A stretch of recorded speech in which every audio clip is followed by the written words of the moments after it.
பிரைஸ்லார் அல்லேலூயா. உங்கள் யாவருக்கும் ஆண்டவராகிய இயேசுவின் நாமத்தினாலே வாழ்த்துக்களை தெரிவித்துக் கொள்கிறேன். கர்த்தருக்குள் நீங்கள் மகிழ்ச்சியாய் பாதுகாப்பாக இருப்பீர்கள் என்று கர்த்தருக்குள் நான் விசுவாசிக்கிறேன். நம் தலைகளை வணங்கி ஜெபிப்போமா? எங்கள் பரிசுத்தமும் கிருபையும் உள்ள நல்ல தகப்பனே, இந்த நல்ல வேலைக்காய் துதிக்கிறோம், ஸ்தோத்தரிக்கிறோம். ஆண்டவரே, நாங்கள் நிற்பது நிர்மலமாக இருப்பதுபடி சுத்த கிருபை, உமது கிருபைகளுக்காய் இரக்கத்துக்காய் நன்றி செலுத்துகிறோம். தேவரே, எங்கள் ஒவ்வொருவரையும் இம்மட்டுமாய் நீ கிருபையாய் பாதுகாத்து ஆண்டவரே சுகத்தை கொடுத்து பாதுகாப்பை கொடுத்து இதுவரைக்கும் நடத்தி வந்த எல்லா தெய்வங்களுக்காக நன்றி செலுத்துகிறோம். இப்பொழுதும் நாங்கள் பாடுகிற பாடல்கள் ஆண்டவரே கேட்கிற வார்த்தைகள் எங்களுக்கு ஆசீர்வாதமாய் மாற்றி கொடுங்கப்பா. இதை கேட்கிற பாடுகிற ஆண்டவரை கவனிக்கிற ஒவ்வொருவரையும் ஆண்டவரே கர்த்தருடைய பிரசன்னத்தினாலே நிறைத்து ஆண்டவரே இந்த நாளுக்குரியதான நன்மைகளை கிருபைகளை ஆசீர்வாதங்களை நீ கொடுத்து நடத்தும்படியாக ஜெபிக்கிறேன். எல்லாவற்றையும் கர்த்தரில் அர்ப்பணிக்கிறோம். ஆசீர்வதியும் பலப்படுத்தும் இயேசுவின் மூலம் வேண்டுகிறோம் நல்ல பிதாவே. ஆமென், ஆமென், ஆமென், ஆமென். அல்லேலூயா. நாம் ஒரு பாடலை பாடி நம் கர்த்தருடைய நாமத்தை மகிமைப்படுத்த போகிறோம். உம்மை அல்லாமல் எனக்கு யார் உண்டு? எந்த சூழ்நிலைக்கும் இயேசுவை தவிர நமக்கு யார் உண்டு? தேவனுடைய பிள்ளைகளே, அவர்தான் எல்லா விதத்திலும் நமக்கு உதவி செய்கிறவர், எல்லாவற்றிலும் நமக்கு பலனாய் வருகிறவர், எல்லாவற்றிலும் நம்மை நடத்துகிறவர்.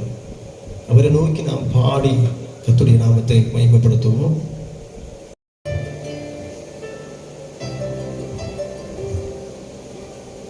பாடி கர்த்தருடைய நாமத்தை மகிமைப்படுத்துவோம். ஸ்தோத்திரம்.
எனக்கு யாரு உண்டு தேவனே?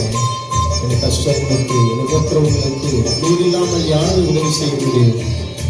அதை பார்த்து சொல்லுவோமா? ஆமென்.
இன்பத்திலும் துன்பத்திலும் நீ மாத்திரமே உதவி செய்ய முடியும். ஆமென். ஸ்தோத்திரம்.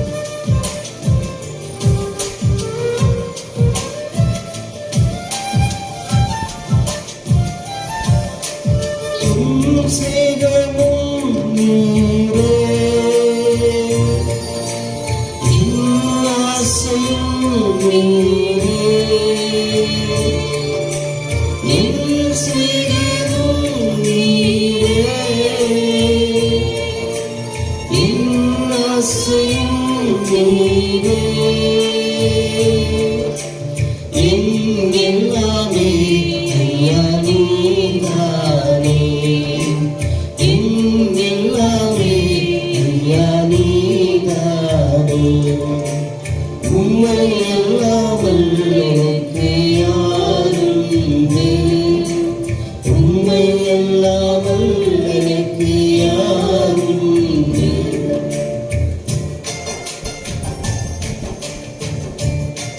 சொல்லுவோம், இருக்கிற இடத்திலே இருந்தபடியே ஆண்டவரே, எந்த சூழ்நிலை உண்மையில்லாமல் எனக்கு யாரும் உண்டுப்பா, நிறைய நல்ல தகப்பன், நிறைய நல்ல மெய்ப்பனாக இருக்கிறேன். ஆமென். ஸ்தோத்திரம்.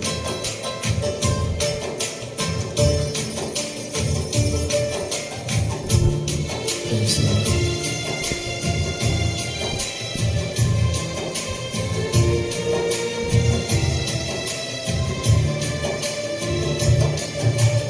இம்மையிலும் நீரே,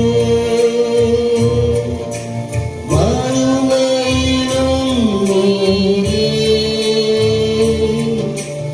இம்மையிலும் நீரே,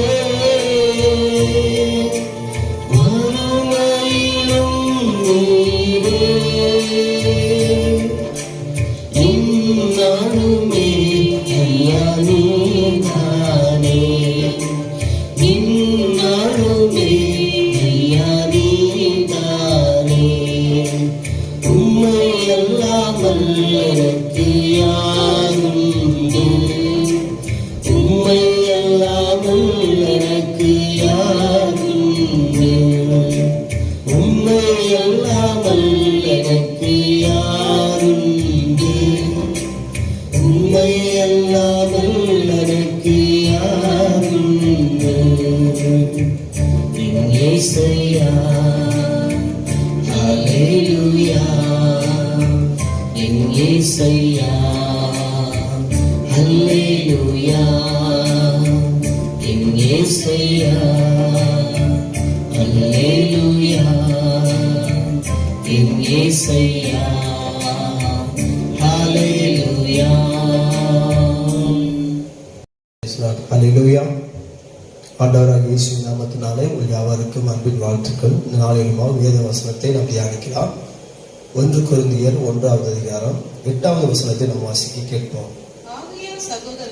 ஆகையால் சகோதரரே, ஆசியாவிலே எங்களுக்கு நேரிட்ட உபத்திரவத்தை நீங்கள் அறியாதிருக்க எங்களுக்கு மனதில்லை. என்னவெனில், பிழைப்போம் என்கிற நம்பிக்கை அற்றுப்போகத்தக்கதாக எங்கள் பலத்திற்கு மிஞ்சின அதிக பாரமான வருத்தம் எங்களுக்கு உண்டாயிற்று. அல்லேலூயா. இங்கே வேத வாக்கியத்திலே ஒரு வசனத்தை நாம் வாசிக்கிறோம்.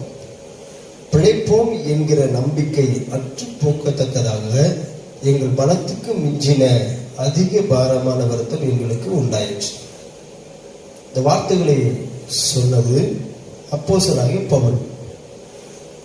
ஒரு மிகப்பெரிய ஒரு உபத்திரவத்திலே, ஒரு ஆபத்தான நேரத்திலே அப்போஸ்தலன் பவுல் சொல்லுகிற அனுபவத்திலே சொல்றார். என்ன சொல்றாருன்னா, பிழைப்போம் என்கிற நம்பிக்கை அற்று போய்விட்டதுன்னு சொல்றாரு.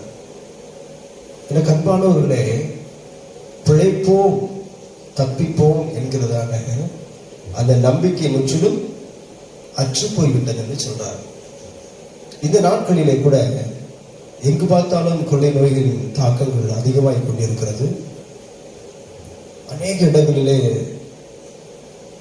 அநேகர் மரித்துக் கொண்டிருக்கிறார்கள். நிறைய பார்க்கிறோம் செய்தியில, நியூஸ்களை பார்த்தோம்னா அநேகர் டெய்லி தினந்தோறும் அநேகர் மரித்துக் கொண்டிருக்கிறார்கள். இப்படிலாம் பலசாலிகளும் மரிக்கிறார்கள், பலவீனரும் மரிக்கிறார்கள். பலதரப்பட்டதான மக்கள் கண் முன்னே அநேகர் மரித்துக் கொண்டிருக்கிறார்கள். இப்படி மரணம் வரும் பொழுது, மரண செய்தியை நாம் கேள்விப்படும் பொழுது, இந்த கொள்ளைகளோடு தப்பிப்பதற்கு நாம் அநேகர் பல வழிகளை தேடி வந்து கொண்டிருக்கிறோம். இந்த மருந்து சாப்பிட்டா தப்பிச்சிடலாமா, இந்த ஊசி போட்டா நம்ம தப்பிச்சிடலாமா, இல்ல இந்த டாக்டர்கிட்ட போனா இவர் நம்மளை பிழைக்க வச்சிருவாரா, இப்படிப்பட்டதான பல விதமான எண்ணங்களோடு எல்லாருமே ஒரு விதத்திலே ஓடிக்கொண்டு இருக்கிறார். ஆனா வேத வசனத்துல இங்கே சொல்லப்பட்டிருக்கிறது, அப்போஸ்தலர் பவுலுக்கு மிகப்பெரிய ஒரு ஆபத்தான ஒரு நேரம் வந்தது. மிகப்பெரிய ஒரு போராட்டம், மிகப்பெரிய ஒரு கஷ்டம். ஒரு பிரயாணப்பட்டு போகும் பொழுது, கப்பலில் பிரயாணப்படுகிறார்கள். பிரயாணப்படும் பொழுது மிகப்பெரிய ஒரு கொந்தளிப்பும், ஒரு மிகப்பெரிய ஒரு புயல் காற்றும், தொடர்ச்சியாக மழைகளும் வெள்ளங்களும், மிகவும் கொடிய ஒரு இக்கட்டான ஒரு நிலையிலே அவர்கள் சிக்கிவிட்டார்கள். அவர் பவுல் சொல்றார், ஓ இவ்வளவு பெரிய புயல் அடிக்கிறது, இவ்வளவு பெரிய பாதிப்பு உண்டாகிறது, நாம் பிழைப்பதற்கு இனிமே வேற வழி இல்லை, பிழைப்போம் என்கிற நம்பிக்கை முற்றிலும் எங்களை விட்டு போயிடுச்சு சொல்றார். எனக்கு அன்பானவர்கள், இந்த நாளிலே கூட இப்பொழுது இருக்கிற சூழ்நிலையை பார்த்தா நம்மளும் பிழைப்போமா இல்லை இந்த கொரோனாவுடைய மடிந்து விடுவோமா என்கிறதான ஒரு எண்ணத்தோடு கூட அநேகர் வாழ்ந்து கொண்டிருக்கலாம். ஆனால் ஆண்டவர் நமக்கு ஒரு வழிகளை வைத்திருக்கிறார், பிழைப்பதற்கு ஒரு வழிகளை வைத்திருக்கிறார். வேதத்தின்படி அநேக வழிகளை ஆண்டவரம் பிழைப்பதற்காக, நாம் ஜீவிக்கும்படியாக, எல்லா போராட்டத்திலிருந்து, எல்லா கொடிய வியாதியிலிருந்து நாம் தப்பி வைக்கும்படியாக ஆண்டவர் பல வழிகளை வேதத்திலே வைத்திருக்கிறார். என்னுடைய பிள்ளைகளே, இங்க பவுல் சொல்றார், அடுத்த வசனத்துல வாசிக்கிறோம், 9ஆம் வசனத்துல வாசிக்கிறோம்,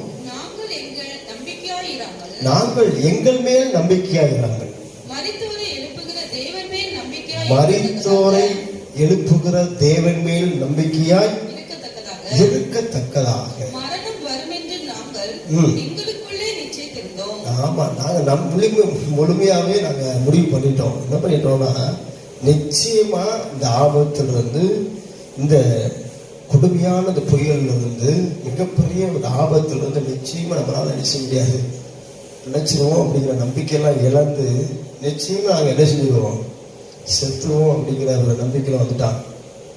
ஆனால் அவர் சொல்றாரு, பவுல் சொல்றாரு, நாங்கள் எங்கள் மேல் நம்பிக்கையாகிறார்கள், எங்க திறமையின் மேல, எங்க பணத்தின் மேல, எங்க அந்தஸ்தின் மேல, நாங்க எடுத்துக்கொண்ட மருந்துகள் மேல, இல்ல இந்த கொள்ளை நோய்க்காக நாங்கள் தடுப்பு ஊசிகளும் தடுப்பு மருந்துகளும் நாங்கள்லாம் எல்லாம் எடுத்துக்கொண்டோம் அப்படின்னு அதன் மேல நம்பிக்கை வைக்காமல் இங்கே பவுல் சொல்ல என்ன சொல்றாரு, எங்க மேல நாங்க நம்பிக்கை வைக்கல, ஆனா அந்த வேதம் சொல்லுகிறது, மரித்தோரை எழுப்புகிற தேவன் மேல் நம்பிக்கையா இருக்கத்தக்கதாக.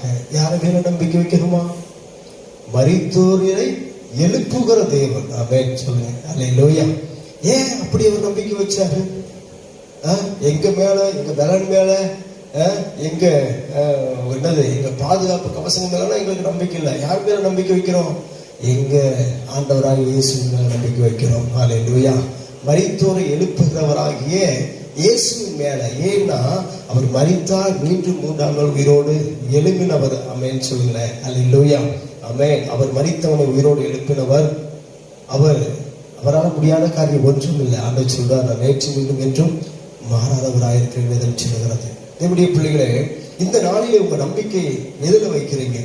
பணத்தின் மேல. இனிமே அவ்வளவுதான், நம்ம தப்ப முடியாது, நம்ம காப்பாற்ற முடியாது, ஏதோ இந்த பக்கத்து வீட்டுல கொள்றோம் வந்துருச்சு, ஏத்து வீட்டுல வந்துருச்சு, இந்த நம்ம சொந்தக்காரங்களுக்கு வந்துடுச்சு, ஆமா அவங்கெல்லாம் செத்து போயிட்டாங்க, இவங்கெல்லாம் செத்து போயிட்டாங்க, நாமும் என்ன செஞ்சிருவோம், மறித்து விடுவோம் என்கிற நம்பிக்கையில நீங்க போயிட வேண்டாம். ஆண்டவர் சொல்றாரு, என்ன சொல்றாரு? வேதத்தை சொல்றது, நீரே நம்பிக்கை. ஆமென், அல்லேலூயா. நாம் மற்ற காரியங்கள் மேல நம்பிக்கை வைக்காம, அங்கே வேதம் சொல்லுகிறது, மரித்தோரை எழுப்புகிற தேவன் மேல் நம்பிக்கையா இருப்போம். அல்லேலூயா. ஆமென். இன்னொரு வசனத்துக்குள்ள நம்ம வாசிக்கலாம். அப்போஸ்தலர் 27ஆம் அதிகாரம் 20ஆவது வசனம். அநேக நாளாய் சூரியனாவது நட்சத்திரங்களாவது காணப்படாமல் மிகுந்த பெருங்காற்று மழையும் அடித்துக் இருந்தபடியினால் இனி தப்பி பிழைப்போம் என்னும் நம்பிக்கை முழுமையும் அற்று போயிற்று. தொடர்ச்சியா மழை, தொடர்ச்சியா புயல், தொடர்ச்சியா காற்று, இப்படி தொடர்ந்து நாங்கள் சூரியனை பார்த்து பல நாளாயிடுச்சு, சந்திரனை பார்த்து நட்சத்திரங்களை பார்த்து ரொம்ப நாளாயிடுச்சு. இப்படிப்பட்ட ஒரு நிலைமையில தான் அவர் ஒரு முடிவு சொல்றாரு, இனிமே நாங்கள் பிழைப்போம் என்கிற நம்பிக்கை அற்றுவிட்டது. அல்லேலூயா. நாமும் கூட ஐயோ நாங்க 1 மாசம் உள்ள வீட்டுக்குள்ளே இருந்துட்டோம். 1 மாசம், போன வருஷம் முழுவதும் லாக்டவுன், இந்த மாசமும் பார்த்தீங்கன்னா இந்த மாதம் முடிய போகிறது, இந்த நாள் வரைக்கும் இன்னும் 1 வாரம் எக்ஸ்டன் பண்ணி இருக்கிறாங்க. நாங்க வீட்டுக்குள்ளே தான் கிடக்குறோம், என்னமோ இதிலேயே நாம் மடிந்து விடுவோமோ அப்படின்னு சொல்லி நம்பிக்கை இழந்து இருக்காதீங்க. நம்பிக்கையா இருக்கு ஆண்டவர் மேல. அவர் மரித்தோரிலிருந்து எழுப்புகிறதான தேவன். ஆமென் சொல்லுங்களேன். ஹல்லேலூயா. எந்த நிலைமையில நீங்க இருந்தாலும் ஆண்டவர் உங்களுக்காக பலனை கொடுக்க முடியும், உங்களை தப்புவிக்க முடியும். ஆண்டவர் சொல்றார், சோதனை வந்தாலும் வேதனைகள் வந்தாலும் அவைகள் தப்பி செல்லுகிறதான போக்கையும் ஆண்டவர் என்ன செய்கிறவர்? உருவாக்குகிற தேவன். ஹல்லேலூயா. அதே ஒன்று அந்த 2 கொரிந்தியர் 1வது அதிகாரத்திலே அங்க 10வது வசனத்துல வாசிக்கிறோம். அப்படிப்பட்ட மரணத்தினின்றும் அவர் எங்களை தப்புவித்தார். இப்படிப்பட்ட மரணத்தினின்றும் அப்படிப்பட்ட மரணத்தினின்றும் அவர் எங்களை தப்புவித்தார். இப்பொழுதும் தப்புவிக்கிறார், இன்னும் தப்புவிப்பார் என்று அவரை நம்பி இருக்கிறோம். ஹல்லேலூயா. ஆமா, என்ன சொல்றாரு பாருங்க. ஒண்ணு, இருக்கிற சூழ்நிலையை பார்த்தா நாம் உயிர் பிழைப்பதற்கு வழி இல்லை. இனிமே நாங்கள் படைச்சு நாங்கள் உயிரோடு வருவோம், நாங்கள் ஜீவனம் பண்ணுவோம், இந்த பூமியில நாங்கள் வாழ்வோம் என்கிற நம்பிக்கை முற்றிலும் அற்றுவிட்டது. ஆனாலும் அவர் சொல்றாரு பாருங்க, நம்பிக்கையே இல்லப்பா, நான் படைக்கக்கூடியதுல வாய்ப்பே இல்லை, எல்லாம் போச்சு. ஆனாலும் எங்க மேல நாங்க நம்பிக்கை இல்லாம, எங்க சுயத்தின் மேல, எங்க பலத்தின் மேல, எங்க ஞானத்தின் மேல நாங்க நம்பிக்கை இல்லாம மரித்தோரை எழுப்புகிற தேவன் மேல நம்பிக்கை வைக்கிறோம். அவர் சொல்றார், ஒரு அடுத்த வசனம் சொல்றது, அப்படிப்பட்ட மரணத்தில் நின்றும் அவர் எங்களை தப்புவித்தார். ஆமென். அல்லேலூயா.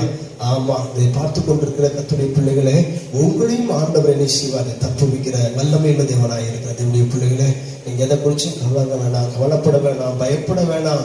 பயப்படாதே, உன்னோடு கூட இருக்கிறேன் ஆண்டவர் வாக்கு பண்ணி இருக்கிறார்.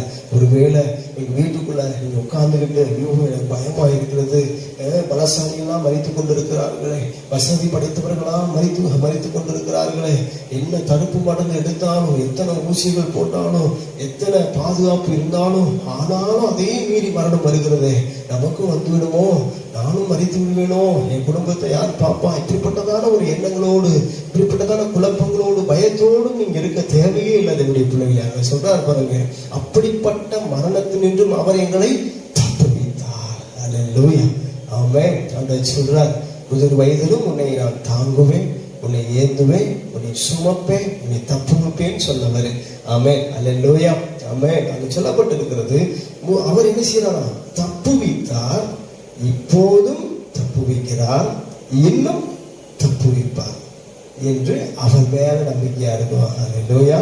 இந்த வாரத்துல, இந்த மாதம் முழுவதும், இந்த நொடி வரைக்கும் ஆண்டவர் நம்மை தப்புவித்திருக்கிறார். எல்லா ஆபத்துகளுக்கும், காலாக்கும், கொள்ள நோய்க்கும் உன்னை தப்புவிப்பேன் என்று சொல்லுதான வேத வசனத்தின் மூலமாக ஆண்டவர் எல்லா விதமான தீமைகள் இருந்தும், எல்லா விதமான ஆபத்தில் இருந்தும், எல்லா விதமான வியாதி விக்கனங்கள் இருந்தும், மரண போராட்டத்தில் இருந்தும் ஆண்டவர் தப்புவிக்க அவர் வல்லவராய் இருக்கிறார். தேவனுடைய பிள்ளைகளே, அதனால் எல்லாவற்றுக்கும் நாம் என்ன செய்யக்கூடாது? பயப்பட வேண்டாம்.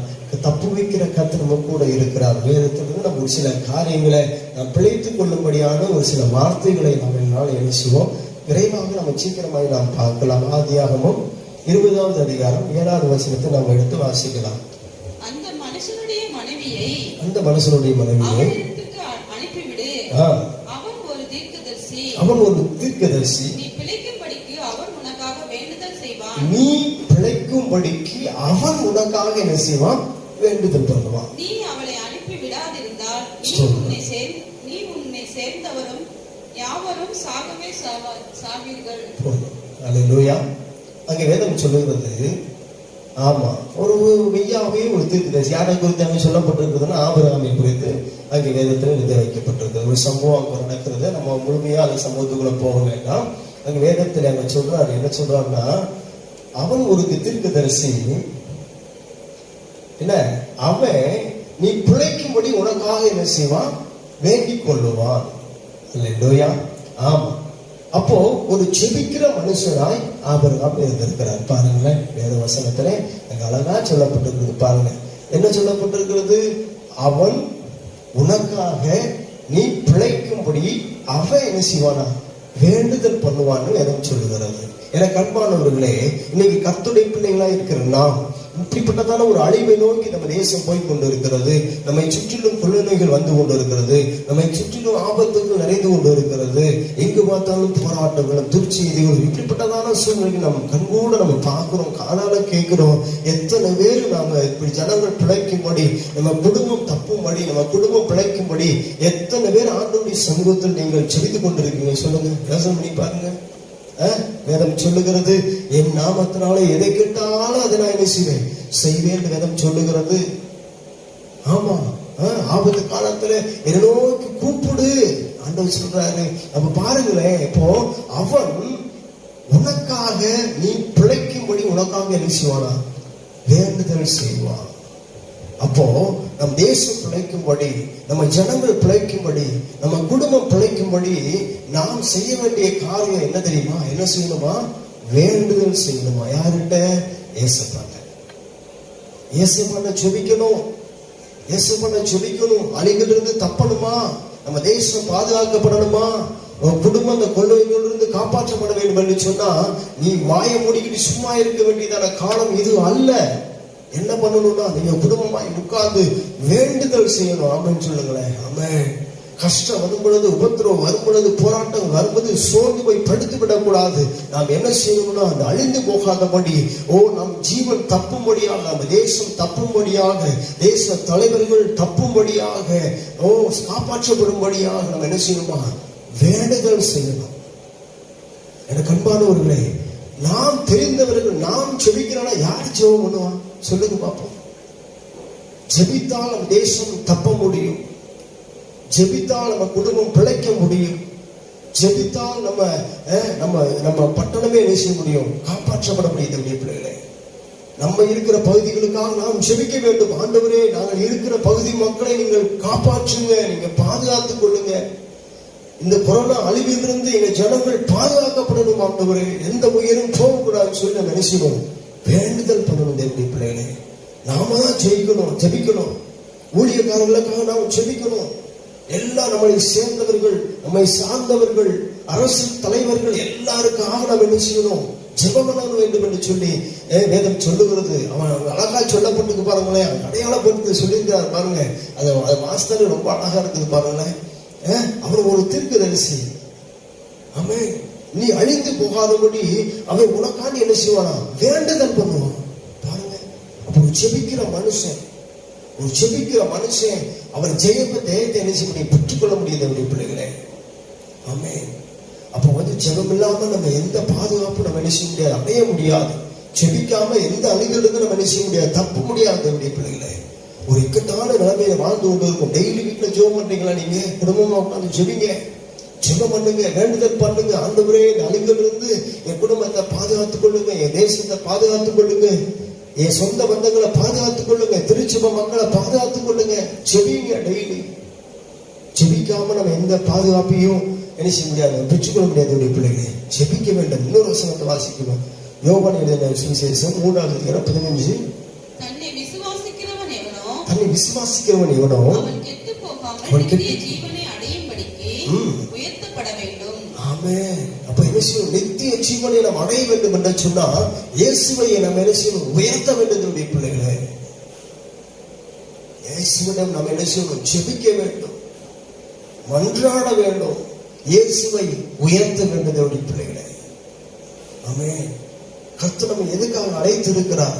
சங்கீதம் தாவீது சொல்றான், கர்த்தரை நான் எக்காலத்திலும் நான் ஸ்தோத்தரிப்பேன், அவர் துதி எப்போதும் என் நாவில் இருக்கும். ஆமென். அப்போ எந்த சூழ்நிலையிலும் சரி, எந்த ஆபத்து நேரத்திலும் பாருங்க, பவுலும் சீலாவும் அங்கே சிறைச்சாலையிலே அங்கே அடைக்கப்பட்ட அந்த நிலைமை, கைகள் கால்கள் கட்டப்பட்ட நிலைமைகள், சங்கிலியால் பூட்டி வைக்கப்பட்டதான நிலைமைகள்ல நடுச்சாமத்துல எழுப்பி அவங்க என்ன செஞ்சாங்களாம்? வேதம் சொல்லுகிறது, அவர்கள் துதித்து பாடி ஜெபித்தார்கள். அங்கே கர்த்தருடைய மகிமை கடந்து வந்தது, விடுதலை கடந்து வந்தது. எப்படிய பிள்ளைகளை, நீங்க வீட்டுக்குள்ள இன்னைக்கு கர்த்தரை உயர்த்துனீங்களா இல்ல கர்த்தரை திட்டிக்கிட்டீங்களா? நீங்க பாருங்களேன். அப்ப என்ன செய்யணுமா? நாம் ஒருமித்து அவரை என்ன செய்யணும்? உயர்த்த வேண்டும். நீங்க குடும்பமா உட்கார்ந்து நீங்க கர்த்தரை உயர்த்தி ஸ்தோத்திரம் பண்ணுங்க. ஆண்டவரே, நான் இந்த நிமிஷம் வரைக்கும் என் குடும்பம், என் பிள்ளைங்க, ஆமென், ஸ்தோத்திரம், நாங்க எல்லாரும் சுகமா இருக்கிறதுக்காக மக்கள் நன்றி ஆண்டவரே சொல்லி கடவுளுக்கு நன்றி சொல்லுங்க. ஒரு உயர்த்துங்க தேவனுடைய பிள்ளைகளை, நாம் பிழைக்க முடியும். இன்னொரு வசனத்தை வாசிக்க 2 சாமுவேல் 12:22. சீக்கிரமா வாசிக்கலாம். அதற்கு அவன், பிள்ளை இன்னும் உயிரோடு இன்னும் உயிரோடு இருக்கையில் பிள்ளை பிழைக்கும்படிக்கு என் கர்த்தர் எனக்கு இறங்குவாரோ எப்படியோ யாருக்கு தெரியும் என்று உபவாசித்து அழுதான். பாருங்களேன், தாவீதுக்கு ஒரு சம்பவம் நடந்திருக்கு. புள்ள மரணத்துக்கு போராடி கொண்டு இருக்கிறான், ஆனா உயிர் போகல. மரணத்துக்கு போராடிக்கிட்டு இருக்கு, ஆனா உயிர் போகல. ஆனா பிள்ளைய ஆண்டவர் ஒரு வேலை என்ன செய்வார், பிள்ளைக்க வைப்பார் என்கிறதான ஒரு நம்பிக்கையில ஒரு விசுவாசத்தை அவர் என்ன பண்றாராம், உபவாசித்து ஜெபித்தாராம். என்ன பண்ணாராம், பிழைக்கும்படி உபவாசித்தார். முதலாவது நாம் பார்க்கிறோம், நாம் பிழைக்கும்படியாக நாம் என்ன செய்யணும், ஜெபிக்க வேண்டும், வேண்டுதல் பண்ண வேண்டும். அடுத்து இங்க பார்க்கிறோம், அங்கு தாவீது பிள்ளை பிழைக்கும்படியாக ஒருவேளை கர்த்தர் மனம் இறங்குவாரோ என்று ஒரு எதிர்பார்ப்பில் அவர் என்ன செய்யறாரா, உபவாசம் பண்ணி ஜெபம் பண்ணார். எனக்கு அன்பானவர்களே, நாளில் தேசத்துக்காக நம்ம உபவாசம் இருந்து நாம் ஜெபிக்க வேண்டியது முக்கிய கடமையா இருக்குது. எப்படி நல்ல நேரம் கிடைக்குது நமக்கு, எல்லாரும் வீடுகளில் தான் இருக்கிறோம். ஒருவேளை நீங்க என்ன செய்யுங்க, சாப்பிடாம உங்க வீட்டுல உட்கார்ந்து ஒரு நாள் ஒருவேளை ஒண்ணு காலை இல்ல மதியம் இல்ல இரவு ஒருவேளை நீங்க உணவு இருந்தாம நீங்க உபவாசித்து நம்ம தேசத்துக்காக நம்ம பாதுகாப்புக்காக ஜனங்கள் அழிந்து போகிடக்கூடாது. கொத்தான மரணங்கள் வந்து கொண்டு இருக்கிறது. நாம் ஜெபத்தினால்தான் நம்ம எல்லாவற்றையும் ஜெயிக்க முடியும் தன்னுடைய பிள்ளைகளை. அப்ப உபவாசித்து ஜெபிக்கிறது மூலமாக நாம் அழிவுக்கு என்ன செய்ய முடியும், தப்ப முடியும் தன்னுடைய பிள்ளைகளை. இன்னொரு வசனத்தை வாசிக்கலாம். ஆமோஸ் எழுதின தீர்க்கதரிசன புத்தகம் 5வது அதிகாரம் 4வது வசனம். ஆமோஸ் 5வது அதிகாரம் 4வது வசனம். கர்த்தர் இஸ்ரவேல் வம்சத்தாருக்கு சொல்லுகிறது என்னவென்றால், என்னை தேடுங்கள் அப்பொழுது பிழைப்பீர்கள். போதும். அல்லேலூயா, ஆமென். மீண்டும் கூட அந்த வசனத்தை வாசிங்க, அதே வசனத்தை. கர்த்தர் இஸ்ரவேல் வம்சத்தாருக்கு சொல்லுகிறது, வம்சத்தாருக்கு தமது ஜனங்களுக்கு ஆண்டவர் சொல்லுகிறதான வார்த்தை என்னவென்றால், என்னை தேடுங்கள் அப்பொழுது பிழைப்பீர்கள். என்னை தேடுங்கள் அப்பொழுது பிழைப்பீர்கள். நீங்களாம் பிழைக்கணுமா? இந்த கொரோனா வியாதியிலிருந்து நீங்களாம் தப்பணுமா? இந்த அழிந்து போகிறதான இந்த ஆபத்து காலகட்டத்திலிருந்து நீங்க மீண்டு வர வேண்டுமா? உங்க குடும்பம் பாதுகாக்கப்படணுமா? நீங்க ஆசீர்வாதமா இருக்கணுமா? அங்கு தேவனாகி ஆண்டவர் சொல்றார் பாருங்களேன், என்னை தேடுங்கள் அப்பொழுது நீங்கள் என்ன செய்வீர்கள், பிழைப்பீர்கள். என்ன செய்யணுமா? தேடணும். எந்த நேரத்துல தேடணும்? இந்த நேரத்துல. கர்த்தர் நல்லவர் பாருங்களேன். ஆபத்து வந்துருச்சா யாரை தேடணும்? கர்த்தரை தேடணும். அவர் சொல்றார், என்னை தேடு அப்பொழுது நீங்க என்ன செய்வீங்க, பிழைப்பீர்கள். நீங்க கர்த்தருடைய பிள்ளைகள், நீங்க எத்தனை பேர் நீங்க ஆண்டவரை தேடிக்கிட்டு இருக்கீங்க. இன்னைக்கு என்ன தேடுறோம் தெரியுமா? சாப்பிடுறதுக்கு எங்க போய் வாங்கலாம், அது முக்கியம் தான், இல்லைன்னு சொல்லல. அதனால ஒன்றும் தப்பு கிடையாது. அதுவே நம்ம வாழ்க்கை அல்ல.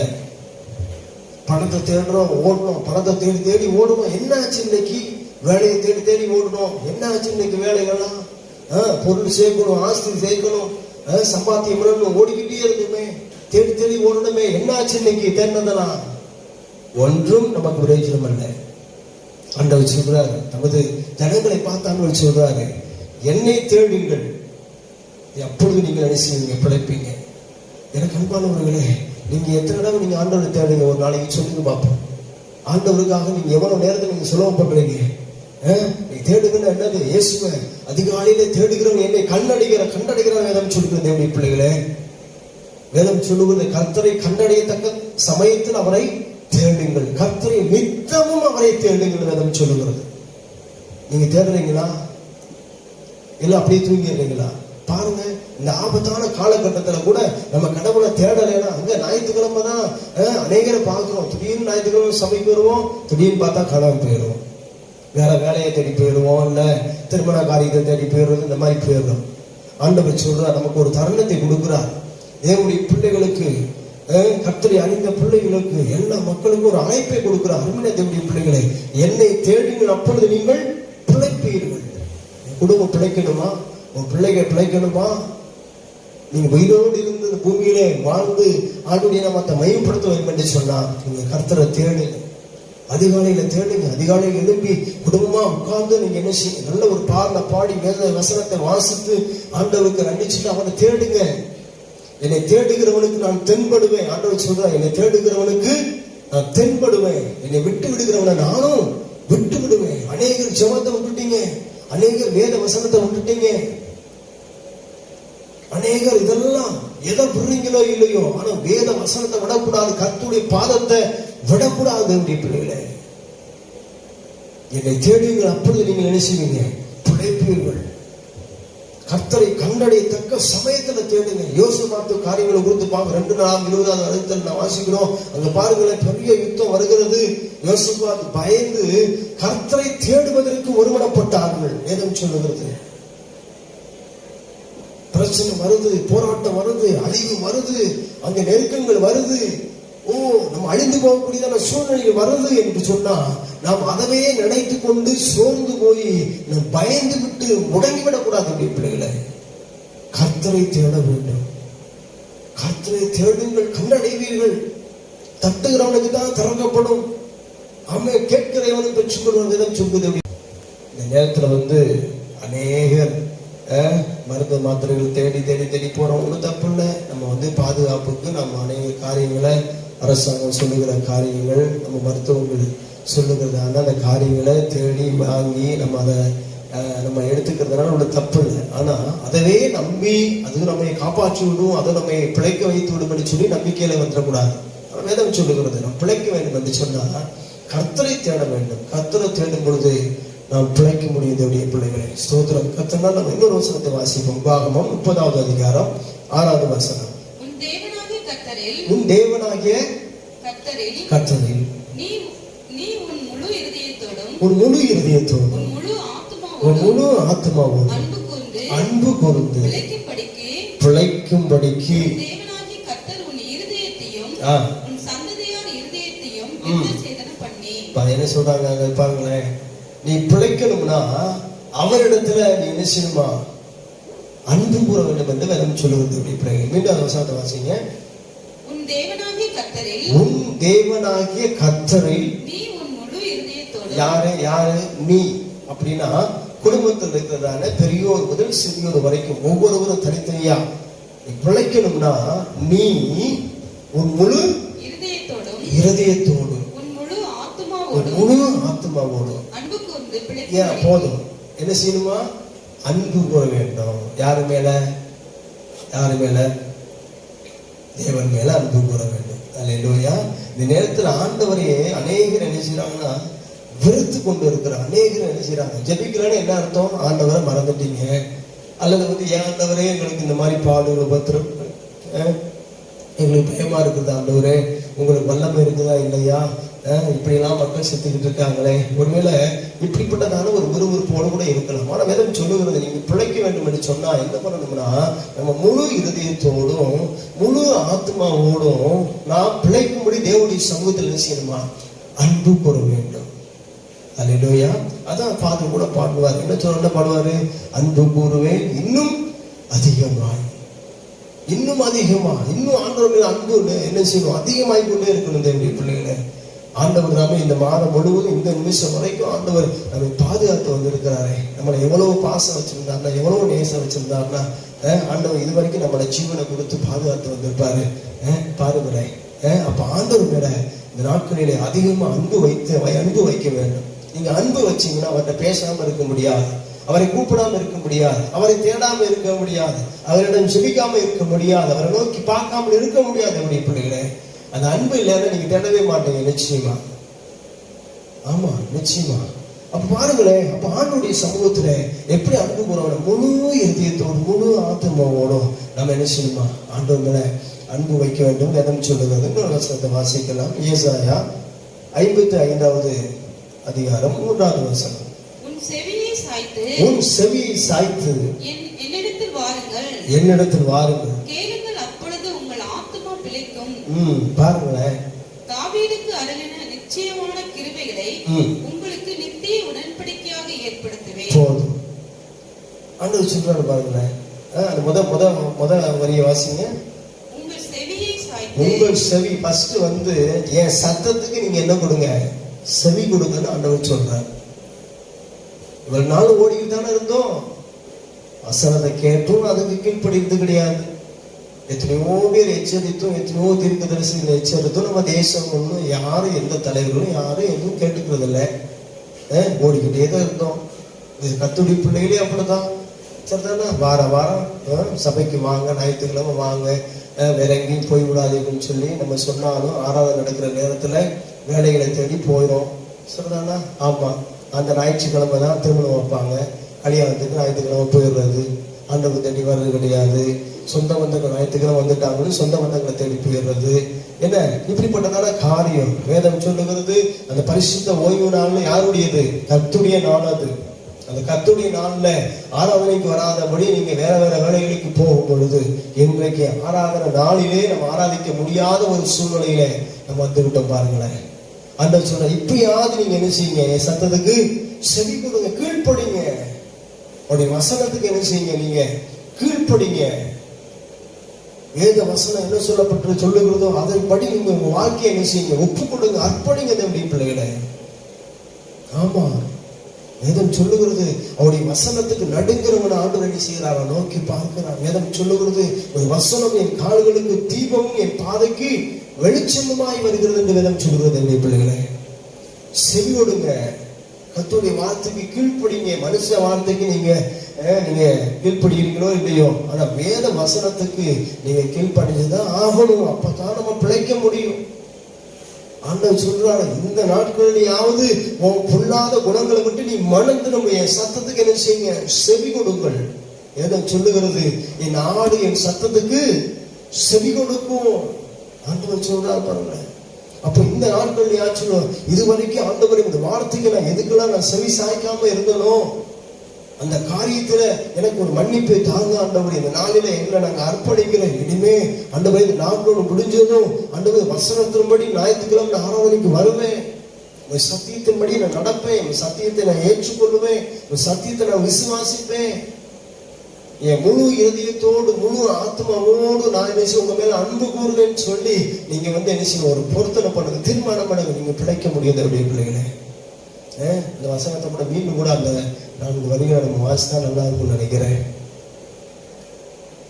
உங்கள் செவியை சாய்த்து, அப்ப நிறுத்தி வாசிங்க. உங்கள் செவியை சாய்த்து கொஞ்சம் காது கொடுத்து என் வசனத்தை கொஞ்சம் நீங்க என்ன செய்யுங்க? கேளுங்க. என்னிடத்தில் வாருங்கள். முதல்ல உன் செவிய சாய்த்து என் வசனத்தை என் சத்தியத்தை நீ கொஞ்சம் காது கொடுத்து கேட்டு நீங்க என்ன பண்ணுங்க? என்னிடத்தில் வாருங்கள். அப்பொழுது உங்கள் ஆத்துமா பிழைக்கும்படிக்கு நீங்க என் வசனத்தின் நீங்க கொஞ்ச நாச்சும் நீங்க காது கொடுத்து கேட்டு வசனத்தின்படி வாழ்க்கையை அர்ப்பணித்து என்னிடத்தில் வாருங்கள். அப்போது உங்க ஆத்துமா என்ன செய்யுமா? பிழைக்கும். அல்லேலூயா. அதான் ஆண்டவர் சொல்றாங்க, பிரியமானவனே உன் ஆத்மா வாழ்வது போல எல்லாவற்றிலும் வாழ்ந்து நீ சுகமாயிரு. அப்படிப்பட்ட ஒரு உன்னதமான தெய்வத்துடைய பிள்ளைங்க நம்மளை எப்படி ஆண்டவர் ஆசீர்வதிக்கிறாரு. பிரியமானவனே உன் ஆத்மா எல்லா விதத்திலும் நீ வாழுகிறது போல நீ வாழ்ந்து நீ சுகமாயிருன்னு சொல்லி ஆமென் சொல்லுங்களேன். அப்போ நம்ம பிழைக்கும்படியாக நம்ம என்ன செய்யணும்? ஒரு வசனத்துக்கு என்ன செய்யணும்? செவி கொடுக்கணும். ஒரு வசனத்துக்கு கீழ்ப்படியணும். வசனத்துக்கு நம்ம வாழ்க்கையை அர்ப்பணிக்கணும். வசனத்தின்படி நம் வாழ்க்கையை நடத்த வேண்டும் அப்படின்னு பிள்ளைகளே. அப்படி இருக்கும் பொழுது கர்த்தர் நம்மை பிழைக்க பண்ணுவார். தேவனுடைய பிள்ளைகளே, கடைசியாக வசனத்தை வாசித்து முடித்து விடலாம். எபிரேயர் 10வது அதிகாரம் 38வது வசனம். விசுவாசத்தினாலே நீதிமான் பிழைப்பான். யார் பிழைப்பான்? நீதிமான் பிழைப்பான். நீதிமான் பிழைப்பான். அல்லேலூயா. இதை கேட்டுக்கொண்டிருக்கிற எனக்கு அன்பானவர்களே, இந்த வியாதிகள் பிழைப்பதற்கு, இந்த போராட்டத்திலிருந்து, இந்த பாடுகளிலிருந்து, இந்த உபத்திரவத்திலிருந்து, இந்த பஞ்ச காலத்திலிருந்து, இந்த போராட்டம் நிறைந்த வாழ்க்கையிலிருந்து நாம் பிழைப்பதற்கு என்ன தேவைன்னா கடைசியா விசுவாசம். ஆமென் சொல்லுங்க. ஆமென். என்ன விசுவாசம் இருக்கணும்? இந்த கொள்ள நோயை காட்டிலும் எனக்குள்ள இருக்கிற இயேசு பெரியவர். இந்த இப்படிப்பட்டதான ஒரு மிகப்பெரிய போராட்டத்தை காட்டிலும், இந்த போராட்டத்தை காட்டிலும் எனக்குள்ள இருக்கிற இயேசு பெரியவர். எனக்கு இருக்கிற இந்த பலவீனத்தை காட்டிலும் எனக்குள்ள இருக்கிறவர் பெரியவர். ஆமென் அல்லேலூயா. ஆமா, நீங்க இந்த வியாதியை பெருசா பார்த்துட்டு நீங்க ஆண்டவரை சிறியவரை பார்க்க கூடாது. அப்ப அற்புதம் நடக்காது, நம்ம பிழைக்க முடியாது. இன்னைக்கு ஏன் தெரியுமா? அநேகர் மறித்து கொண்டது பயம். ஐயோ, காப்பாற்றுறதுக்கு வழி இல்லை, தப்புவதற்கு வழி இல்லை. ஆனா வேதம் சொல்லுகிறது, விசுவாசத்தினாலே நீதிமான் பிழைப்பான். உங்களுக்கு எப்படிப்பட்ட விசுவாசம் இருக்கிறது? பிழைப்போம் என்கிற விசுவாசமா, இல்ல மறித்து விடுவோம் என்கிற விசுவாசமா?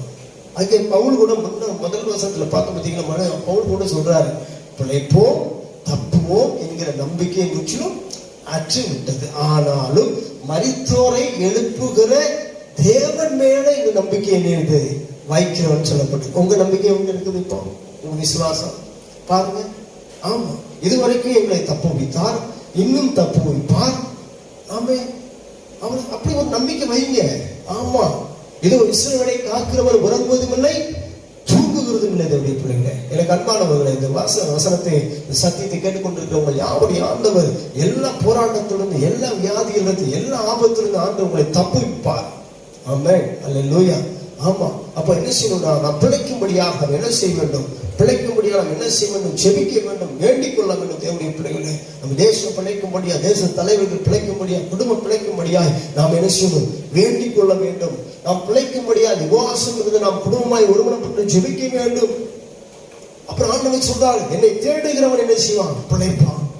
நீ கடவுளை தேடுனா உன்னை ஆண்டவனை என்ன செய்வான்? பிழைத்து வாழ வைப்பா. தேவனுடைய பிள்ளைகளே, ஆமே ஆமே, வேதம் சொல்லுகிறது, நீடித்த நாளால் வேதம் சொல்லுகிறது என்ன சொல்ல? நீடித்த நாளால் உன்னை திருப்தியாக்கி ரட்சிப்பை உனக்கு காட்டுவேன். ஆமா, ஆயுசு நாட்களை பெருகப்பட்டவர் தேவன் தான். தேவனுடைய பிள்ளைகளே, சொல்லப்பட்டிருக்கிறது, தேவ சமூகத்தை அன்பு கூறும் பொழுது நாம் பிழைக்க முடியும்.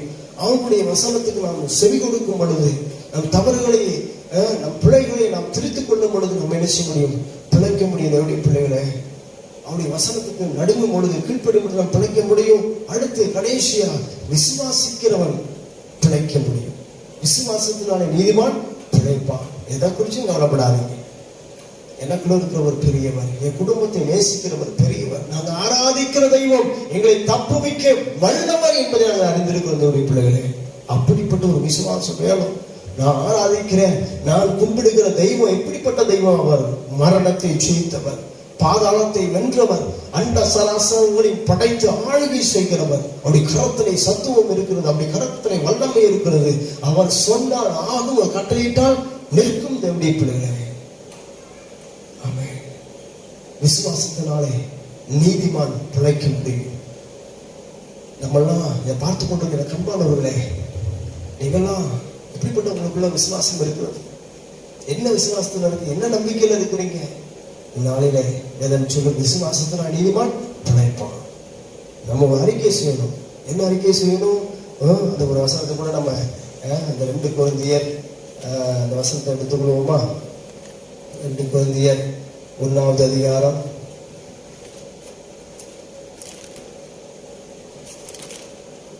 10வது வசனம் நினைக்கிறேன். அப்படிப்பட்ட மரணத்தினின்றும், அதாவது எல்லாரும் சேர்ந்து சொல்லுவோம், அப்படிப்பட்ட மரணத்தினின்றும் அவர் எங்களை தப்புவித்தார். சொல்லுங்க, அப்படிப்பட்ட மரணத்தினின்றும் அவர் எங்களை தப்புவித்தார். இப்பொழுதும் தப்புவிக்கிறார், இப்பொழுதும் தப்புவிக்கிறார், இன்னும் தப்புவிப்பார் என்று அவரை இன்னும் நம்பியிருக்கிறோம். தப்புவிப்பார் என்று இயேசுவை நம்பி இருக்கிறோம். ஜெபிப்போமா? இந்த பரிசுத்தமும் கிருபையும் உள்ள நல்ல தகப்பனே, இந்த நல்ல ஆசீர்வதிக்கப்பட்ட நல்ல மனமகிழ்ச்சி நாளுக்காக நன்றி செலுத்துகிறோம். ஆண்டவரே, இந்த மாதம் இறுதி வரைக்கும் எங்களை கிருபையாய் நீ பாதுகாத்து வந்திருக்கிறேன். ஆண்டவரே, இந்த நாளிலே கூட ஆண்டவரே, நாங்கள் பிழைக்கும்படியான வார்த்தைகளை, மனுஷன் அப்பத்தினாலும் மாத்திரம் அல்ல, தேவனுடைய வாயிலிருந்து புறப்படுகிற ஒவ்வொரு வார்த்தையினாலும் பிழைப்பான் என்று சொல்லப்பட்டிருக்கிறது. ஆண்டவரே, இந்த வியாதியிலிருந்து, இந்த கொள்ளை நோயிலிருந்து, ஆபத்திலிருந்து பிழைப்போம் என்கிற நம்பிக்கை இழந்து தடுமாறி கொண்டிருக்கிற இந்த பிள்ளைகள் ஒவ்வொருவருக்காக செபிக்கிற ஐயா. ஆண்டவரே, தகப்பனே ஸ்தோத்திரம் அப்பா. ஆண்டவரே, எங்களது சரீரத்தின் பலத்தினாலே நாங்கள் பிழைக்க முடியாது. நாங்கள் எடுக்கிற ஆண்டவரே தடுப்பு மருந்துகளினாலே நாங்கள் பிழைக்க முடியாதப்பா. ஆனாலும் மரித்தோரை எழுப்புகிற தேவன் மேல நாங்கள் நம்பிக்கையாக இருந்து ஆண்டவரே தகப்பனே ஸ்தோத்திரம். அதே போல் சொன்னது போல எங்களை இதுவரைக்கும் அவர் தப்பு வைத்தார். ஆண்டவரே, இப்பொழுதும் தப்பு வைக்கிறார். இனிமேலும் தப்புவிப்பார் என்று சொன்ன வேத வசனத்தின்படி இதை பார்த்து கொண்டிருக்கிற இந்த பிள்ளைகள் ஒவ்வொருவரையும் ஆண்டவரே எல்லா வியாதிகளுக்கும், எல்லா மரண போராட்டத்துக்கும், எல்லா பயங்களுக்கும், எல்லா வறட்சிகள், வறுமைகளுக்கும், வேதனைகளுக்கும் நீங்க இந்த பிள்ளைகளை தப்புவித்து ஆண்டவரே இந்த பிள்ளைகள் அழிந்து போகாதபடி தகப்பனே ஸ்தோத்திரம். அப்ப நம்பிக்கை இழந்து விடாதபடி விசுவாசத்தினாலே நீதிமான் பிழைப்பார் என்று சொன்ன வேத வசனத்தின்படி எல்லாருக்குள்ளாக ஒரு அதீத ஒரு விசுவாசத்தை ஒரு ஆழமான விசுவாசத்தை நீ கொடுத்து ஆண்டவரே நாங்கள் ஆராதிக்கிற தெய்வம் வல்லவர், எங்களை விடுவிக்க வல்லவர், எங்களை காப்பாற்றவர், போதுமானவர் என்கிற விசுவாசம் ஒரு பிள்ளைகளுக்குள்ளாய் உண்டாகும்படியா சொல்லிக்கிறேன். பயந்து கொண்டிருக்கிற, நடுங்கு கொண்டிருக்கிற நம்பிக்கையற்ற நிலைமையில முடிவெடுத்திருக்கிறதான பிள்ளைகளுடைய நம்பிக்கை மாறட்டும் இயேசுவின் நாமத்தினாலே. கர்த்தர் மேல நம்பிக்கை வைத்து தோப்பனே நாமத்தை மகிமைப்படுத்த உதவி செய்யுங்க ஆண்டவரே. ஒவ்வொருவருக்கும் தேவையான பலத்தை, பாதுகாப்பை, சத்துவத்தை நீ கொடுத்து நடத்துவீராக. பலன் உள்ளவனுக்கும் பலன் இல்லாதவனுக்கு உதவி செய்து லேசான காரியம். இந்த பிள்ளைகள் யாரெல்லாம் பலவீனமாய் காணப்படுகிறார்களோ அவங்களுக்கு ஒரு புதிய நம்பிக்கை உண்டாகட்டும் ஆண்டவரே. பிழைக்க பண்ணுகிற தேவனை நோக்கி பார்க்கட்டும், என்ன போல் செய்யட்டும், உபவாசிக்கட்டும், உங்க மேல அன்பு கூறட்டும், உங்க வார்த்தையை கீழ்ப்படியட்டும். விசுவாசத்தினால் நீதிமான் பிழைப்பான்னு சொன்னது போல எல்லாருடைய கத்தனை பிழைக்க பண்ண முடியாது சொல்லிக்கிறேன். ஆசீர்வதிங்க, பலப்படுத்துங்க. இயேசு மூலம் வேண்டுகிறோம் நல்ல பிதாவே. ஆமென். ஆமென்.